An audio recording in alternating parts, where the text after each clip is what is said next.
மெய்யழகன் படம் உங்களுக்கு பிடிச்சிருந்துச்சா?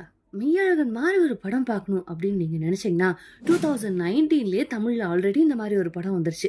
கேடி என்கிற கருப்புத்துறை அப்படின்னு சொல்லிட்டு. அத நீங்க மிஸ் பண்ணியிருந்தாலும் பரவால்ல. இப்ப ஹிந்தில அந்த படத்த ரீமேக் பண்ணியிருக்காங்க டைரக்டர் மதுமிதா. இந்த படத்துல அபிஷேக் பச்சன் நடிச்சிருக்காரு. ஒரு வயசான ஒரு தாத்தா மாதிரி ஒரு ரோல் பண்ணியிருப்பாரு.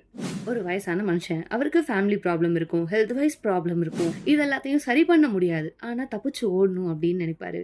என்கிட்ட ஒரு சின்ன பையன். அவனுக்கு ஃபேமிலியே கிடையாது. ஃபியூச்சரே இல்ல அப்படின்னு வாழ்ந்துட்டு இருக்கான். இவங்க 2 பேரும் ஒண்ணா சேர்ந்து பயணம் பண்றாங்க.